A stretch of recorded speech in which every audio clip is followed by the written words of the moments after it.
Situated in South Birmingham, Manor Farm Park is a 50-acre open space just a few miles from the centre of one of Britain's largest and busiest cities. With woodlands, meadows and a lake, its sweeping views and attractive layout make it one of the most impressive green spaces within the city. Although a relatively recent public park, the history of the landscape stretches back to the Middle Ages when it was part of a deer park owned by the Earls of Dudley. In 1894, the manor house became home to the Cadbury family, who made their fortune with Cadbury's chocolate in nearby Bourneville. After George Cadbury died in 1922, his wife Elizabeth continued to live there until her death in 1951. In her will, Elizabeth gifted most of the land to the City Council, who opened it as a public park in 1955. Between the two world wars, the area around Manor Farm Park rapidly transformed from a rural area to a densely populated suburb of Birmingham. Today, Manor Farm Park is a vibrant urban green space, much loved and cared for by the local community. We come to the park almost every day and it changes all the time. There are different things to see, different people to see. It is great, it is brilliant. I love it. Oh, I think the park is a very beautiful place. It has a lot to offer. You wouldn't think we were in the suburbs of the city. We're only 4 or 5 miles from the city centre, but it's solitude and it's so natural. In order to recognise and celebrate the fascinating history of this important green space, a new trail has been produced, linking together some of the park's most interesting historic features. The trail starts at these historic farm buildings and at the site of the Cadbury barn. These agricultural buildings, known as Manor Farm, were constructed in 1895 by the Cadburys. The Cadburys also had a rustic wooden barn constructed to provide a venue for summer entertainment for their workers and their families.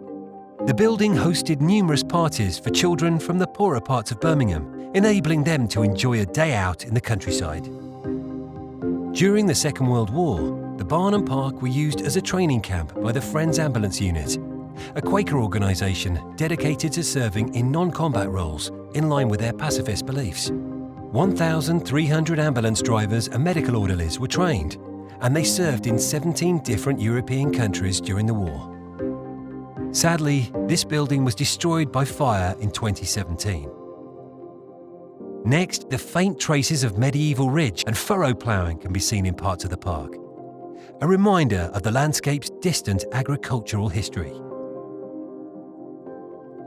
The Cadburys diverted the course of Griffin's Brook and created a paddling beach and bath for their children's summer parties. Although traces of these last two features survive, neither are clearly visible today.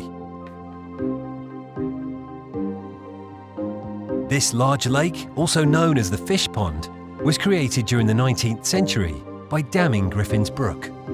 Today, it's an important habitat for local wildlife and provides a relaxing waterside experience amongst the bustle of city life.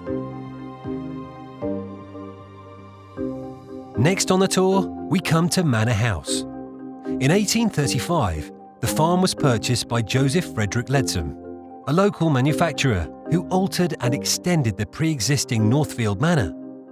In 1894, George and Elizabeth Cadbury turned this building into a comfortable suburban mansion. Although it was destroyed by fire in 2014, a reconstruction has been built as part of the adjacent residential development. Parts of an ancient hedgerow dating from the 16th century survive on the western side of the Great Meadow. This historic boundary can still be seen today, with species such as yew, oak, wild service tree, wych elm and whitebeam, and signs of a laid hedge reminding us of the park's rural origins. Next, we come to Old Park Farm, which dates from around 1800. Although it has undergone changes over the years and is still used as a residential dwelling, it is nonetheless a rare survival from the area's agricultural past. Largely hidden from view, a short section of the Elan Aqueduct runs under the southern corner of the park. The aqueduct was constructed from 1896 to 1909 and opened in 1904 to provide a proper drinking water supply for the city of Birmingham. Constructed mainly underground, the aqueduct runs 73 miles from the Elan Valley in mid-Wales to Frankley Reservoir in Birmingham. The final stop on the tour is the Gate Lodge. Although Northfield Manor House has now been lost, its attractive gate lodge and stone gate piers survive at the entrance into Newhouse Farm Drive. The original gate posts that once marked the entrance to the park still sit either side of the roadway. Today, the park is hugely popular with the local community. The Friends of Manor Farm Park are a group of local park users who help to look after the grounds, tend to its waterways and create habitats for wildlife. Working closely with the City Council's parks, they ensure that these historic sites will be preserved for generations to come. To find out more about the fascinating history of Manor Farm Park and to plan a trip, please visit our Facebook page or website.